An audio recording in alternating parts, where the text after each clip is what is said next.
Jumbo. Hi Ben, I'm a DV 2026 winner with a low case number below 1K. And my host changed his address. So should I request to unlock my DS260 or can I wait and tell the consular officer? Probably during the interviews. Now, I had responded to this question through a video, with another video, but the audio was not even good. And that's why I'm doing it again. The first thing, you don't need to unlock for this particular reason. Do not unlock your DS260 just for this particular reason. You can solve this problem two ways. The first option is to wait until during the interviews, and then you will request the consular officer to update your host mailing address. Very important. Remind the consular officer to update your host mailing address.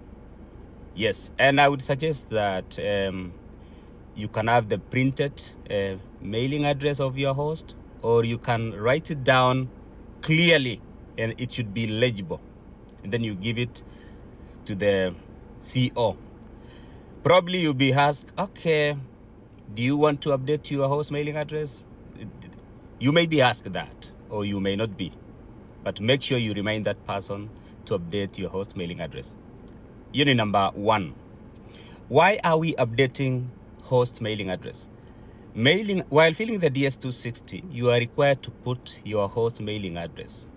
This mailing address is put there for the purposes of mailing your green card. Your green card.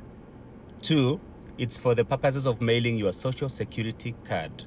And that's why it's very important to have the accurate mailing address there of somebody who is in the US.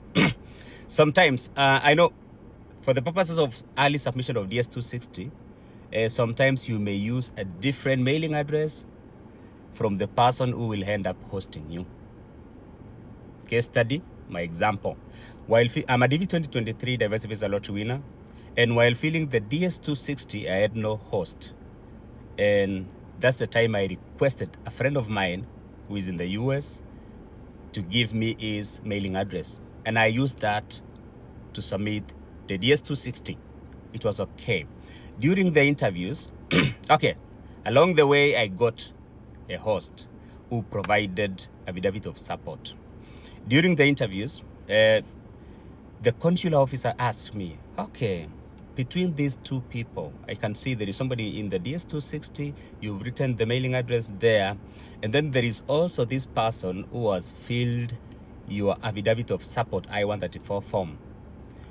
Between the two, who will be your host? And I had to say, and that's the time I requested the consular officer to update my host mailing address. I gave him a printed copy of the updated mailing address, and that's it. That's one option. Option number 2. Now, in line with that, how would you know that? You know, sometimes the consular officer may forget to update the mailing address. How will you know that it has not been corrected? When you receive your passport and the brown envelope, on the brown envelope, you will see the white paper and you will see the name of your host and the mailing address. And that's the time you will know if it has been updated or not. For my case, it was not updated. And that's the time I decided to do probably 1 or 2 things. First of all, I log into my USIS account and I made sure the mailing address is updated. You can always do that.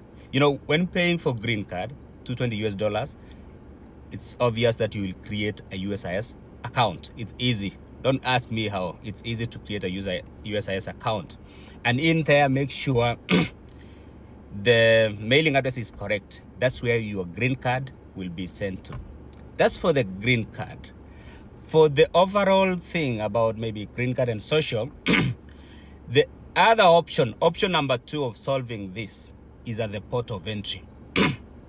And that's where, for my case, DV 2023 winner, I had to request that agent at the port of entry to update my mailing address. First of all, he asked me, do you want to update the mailing address? And then I said yes.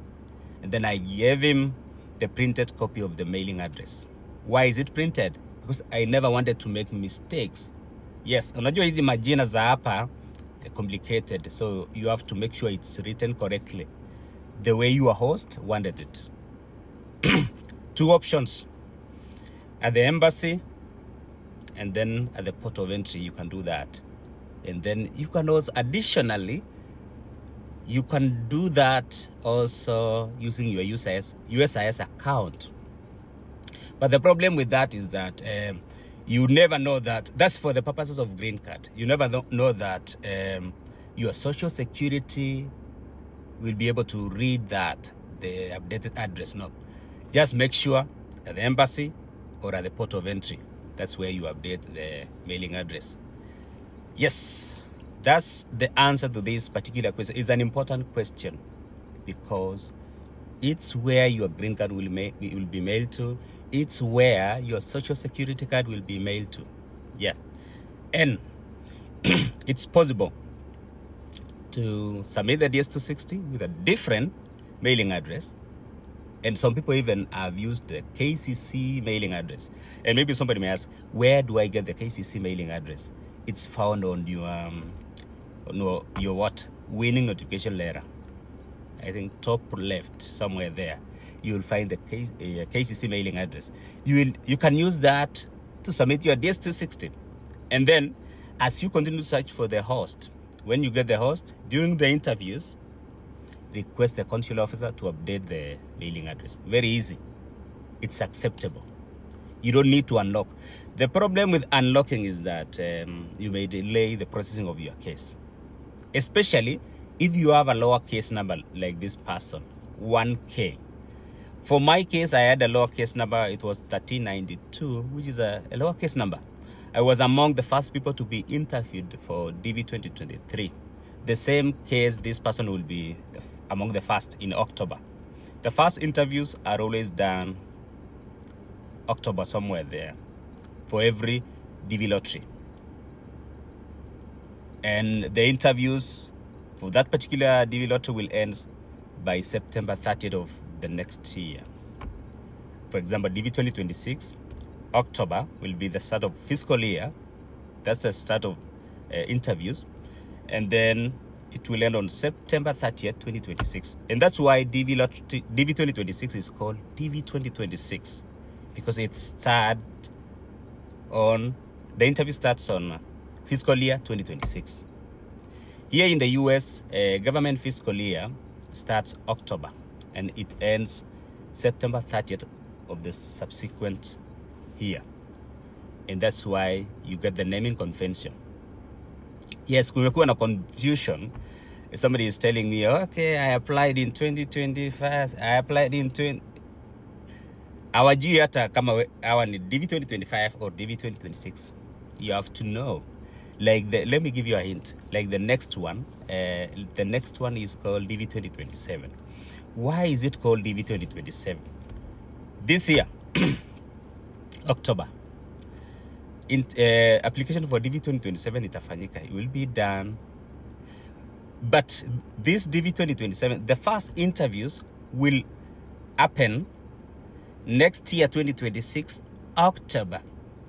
And vile nilikuwa nimesema, October will be the beginning of the next fiscal year. Hata kama, even though it's 2026, the year 2026, October is technically part of 2027 because fiscal year in the US start October to September. That's it for this question. Thank you so much, guys. God bless you so much. I had to redo this video so that everybody can be helped. God bless you so much. I love you so much.